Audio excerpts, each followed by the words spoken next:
खरं तर हा चारा अगदी पौष्टिक आहे. याचं जर आपण पाहिलं की विशेष करून जिथे भाताची शेती केली जात होती त्या ठिकाणी हे भाताच्या शेतीमध्ये याचं जे काही पाण्यामध्ये जे अजोला ही वनस्पती वाढत असे आणि त्या चिखलीमध्ये ज्यावेळेस ते गाडलं जात असेल त्यावेळेस त्याचं उत्पादन चांगलं येत असेल. पाणी हा महत्त्वाचा घटक आहे आणि तो किती पाणी एका बेडमध्ये भरलं पाहिजे हे महत्त्वाचं आहे, कारण त्याच्यावरतीच अजोलाची वाढ अवलंबून असते. शेतकरी बंधूंनो नमस्कार. कृषी विज्ञान केंद्र मोहोळ मार्फत जे अजोला तंत्रज्ञान प्रसारासाठी जे काय प्रात्यक्षिक आपण कृषी विज्ञान केंद्राच्या प्रक्षेत्रामध्ये उभारलेलं आहे, तर त्या अनुषंगाने आज आपण अझोला चारा उत्पादन तंत्रज्ञान याविषयी थोडक्यात जाणून घेणार आहोत. या अझोलाचा उपयोग हा पक्ष्यांना किंवा कोंबड्यांना खाद्य म्हणून केला जाऊ लागला आणि त्याच्यानंतर हे तंत्रज्ञान प्रसार होत होत हे जनावरांसाठी एक पोषक पशुखाद्य म्हणून सध्या हे प्रचलित होत आहे.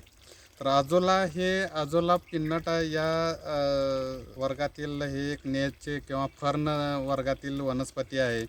ही विशेष करून पाण्यावरतीच वाढणारी वनस्पती असल्याकारणाने याचा वापर हा साधारणपणे एक आपण म्हणूया की खुराकामध्ये काही अंशी खुराकामध्ये आपल्याला खर्च कमी करून हा पौष्टिक चारा जर त्या जनावराच्या आहारामध्ये आपण वापर केला तर निश्चितपणे आपणाला त्याच्यावरचा जो काही खर्च आहे दूध उत्पादनाचा तो कमी करण्यास आणि एक पौष्टिक चारा जनावराला मिळाल्यामुळे चांगल्या पद्धतीचं फॅटचं प्रमाण दुधामध्ये लागतं. दूध वाढ चांगल्या पद्धतीने मिळते आणि जनावरांचं पोषण चांगल्या पद्धतीने होतं, आरोग्य चांगलं राहतं. असा हा पौष्टिक चारा याचा उत्पादन जर आपण पाहिलं तर साधारणपणे आपणाकडे जेवढी जनावरं असतील त्या जनावराला प्रत्येकी 10x3चा एक बेड किंवा एक वाफा या पद्धतीने आपण जर याचं नियोजन केलं तर साधारणपणे 4 जनावरं असतील तर 10x3चे 4 वाफे इथं जसे दाखवलेले आहेत. हे कृषी विज्ञान केंद्राच्या प्रक्षेत्रावरही आपण 10x3चेच वाफे केलेले आहेत. तर एका जनावराला एक वाफा याप्रमाणे जर आपण जेवढी जनावरं असतील 4 असतील 4 केले, 10 असतील 10 केले तर आपणाला त्याचं दररोज त्या जनावराच्या आहारामध्ये साधारणतः 1 किलोपर्यंत अझोला चारा आपण त्या खुराकामध्ये मिसळून आपण त्या जनावराला देण्यास योग्य ठरतो. आता ह्याचं उत्पादन कशा पद्धतीने केलं जातं तर याच्यासाठी साधारणपणे आपणाला जमिनीमध्ये करायचं असेल तर 1 पाऊण ते 1 फुटापर्यंतचा वाफा जमिनीमध्ये करावा किंवा इथे दाखवल्याप्रमाणे जमिनीवरतीही आपण विटेच्या साहाय्याने आपण बांधकाम करून थोडंसं बाजूने विटा लावून त्याच्यामध्ये जर आपण शेततळ्यामध्ये जो पेपर टाकतो साधारणतः 250-300 मायक्रॉन ते 500 मायक्रॉनपर्यंतचा तो पेपर जरी आपण इथं दाखवल्याप्रमाणे टाकला आणि त्या पद्धतीने त्याच्यामध्ये तो पेपर अंथरल्यानंतर 10x3च्या एक बेडसाठी आपणाला साधारणपणे 20 किलो ही चाळलेली सुपीक माती विशेष करून जर आपणाला झाडाखालची माती जर मिळाली तर ती पौष्टिक राहते. तर अशा झाडाखालची माती किंवा चिंचेच्या झाडाखालची माती असेल, लिंबाच्या झाडाखालची आपण जर चाळून 20 किलो एका बेडकरिता या प्रमाणामध्ये जर आपण त्याचा चाळून घेतल्यानंतर थर जर आपण व्यवस्थित 1 इंच जाडीपर्यंत अंथरला आणि त्याच्यामध्ये साधारणपणे 2 किलो आपल्याकडे चांगलं कुजलेलं शेणखत असेल किंवा गांडूळ खत असेल आणि त्याबरोबरच साधारणतः 10x3च्या बेडकरिता 25 किलो सिंगल सुपर फॉस्फेट आणि 30 ग्राम हे मिनरल मिक्सचर याचा जर आपण वापर केला तर खूप चांगल्या पद्धतीने ह्या अझोलाची वाढ होते. म्हणून ज्यावेळेस आपण प्रथमतः ह्या बेडमध्ये 20 किलो माती अंतरून घेतो त्याच्यानंतर आपणाला हे जे गांडूळ खत असेल किंवा शेणखत असेल तर हे त्याच्यामध्ये मिक्स करावे किंवा आपल्याकडे साधारणतः 4-5 लिटर पाणी घेतलं आणि त्याच्यामध्ये 2 किलो गांडूळ खत टाकावं. त्या गांडूळ खताला चांगलं मिक्स करून जर आपण त्या बेडमध्ये टाकलं तरी चांगल्या पद्धतीने त्याचं मिक्स होतं. याच्यानंतर आपणाला जे काही मिनरल मिक्सचर आणि सिंगल सुपर फॉस्फेट मी जसं सांगितलं त्या पद्धतीने ते पाण्यामध्ये विरघळवून घ्यायचं आहे.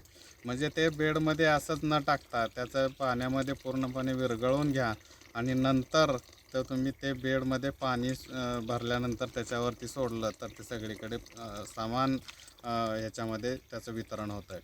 आता याच्यामध्ये पाणी हा महत्त्वाचा घटक आहे आणि तो किती पाणी एका बेडमध्ये भरलं पाहिजे हेही महत्त्वाचं आहे, कारण त्याच्यावरतीच अजूलाची वाढ अवलंबून असते. त्याच्याकरिता साधारणपणे आपण जर 1.5 फुटाचा बेड केला असेल किंवा 1 फुटाची खोलीचा बेड असेल तर आपणाला त्याच्यामध्ये 4 इंच फक्त पाणी भरायचं आहे. म्हणजे साधारणपणे पाण्याची उंची हे त्या आतमधल्या मातीपासून वरती 4 इंचापर्यंत किंवा 12 सेंटीमीटर एवढंच पाण्याच्या त्या बेडमध्ये भरायचं आहे. अशा पद्धतीने आपण पाणी भरल्यानंतर आणि त्याच्यामध्ये गांडूळ खत असेल, शेणखत चांगलं कुजलेलं असेल हे आणि सिंगल सुपर फॉस्फेट आणि मिनरल मिक्सचर पाणी करून आपण त्याच्यात मिक्स केलं. मिक्स केल्यानंतर साधारणतः 1 दिवस आपण ते थांबायचं आहे. त्याच्यानंतर आपण काही त्याच्यातला काडी कचरा वगैरे जर असेल तर तो दुसऱ्या दिवशी काढून घ्यायचा आणि त्याच्यानंतर आपण एका बेडकरिता साधारणतः अर्धा किलो कल्चर जर त्याच्यामध्ये आपण सोडलं तर ते कल्चर तुम्ही पाहिलं तर अशा पद्धतीचं हे कल्चर असते. ते कल्चर जर आपण अर्धा किलो त्याच्यामध्ये सोडल्यानंतर त्याच्यावरती पाणी शिंपडायचं आहे, जेणेकरून ते कल्चर पूर्णपणे समान याच्यामध्ये ते पाण्यात विभागलं जाईल. आणि त्यानंतर आपणाला साधारणपणे याच्या पूर्ण वाढ होण्याकरिता साधारणतः 10 ते 12 दिवसाचा कालावधी लागतो. एकदा त्याची पूर्ण वाढ किंवा पूर्ण बेड भरल्यानंतर त्याचा आपणाला काढणी करायची आहे. तर काढणी करत असताना एक गोष्ट आपणाला लक्षात ठेवली पाहिजे की अजोला काढत असताना पूर्णपणे त्या बेडमधला सगळा अजोला काढून घ्यायचा नाही. तर याच्यासाठी आपणाला 75-25 प्रमाण ठेवायचं आहे. म्हणजे तुम्हाला 75% अजोला काढून घ्यायचा आहे आणि 25% त्याच्या बेडमध्ये ठेवायचं आहे, जेणेकरून त्याची वाढ परत दुसऱ्या दिवशी तेवढीच होणार आहे. म्हणजे ज्यावेळेस आपण हार्वेस्टिंग किंवा याची काढणी करत असतो, ज्यावेळेस काढणीची सुरुवात होते 12 दिवसानंतर, त्यावेळेस दररोज आपणाला त्या एका बेडमधून 10 बाय 3च्या साधारणतः आपणाला पाऊण किलो ते 1 किलोपर्यंत अजोलाचा चारा हा मिळत असतो. म्हणून हा चारा त्या प्रमाणात मिळण्याकरिता आपणाला काही गोष्टीचा इथे सातत्याने अवलंब करावा लागतो. ते म्हणजे दर 15 दिवसातून आपणाला याच्यामध्ये जे काय आपण पाणी टाकणार आहोत ते पाणी आपणाला 25% त्यातलं काढून घ्यायचं आहे आणि 25% परत नवीन पाणी त्याच्यामध्ये मिक्स करणं आवश्यक आहे. कारण त्यामध्ये त्या जे काही न्यूट्रियंट्स किंवा हे मिळणार असतात ते पाण्यावरती वाढणारे असल्याने त्याच्यामध्ये पाणी टाकणं आवश्यक आहे.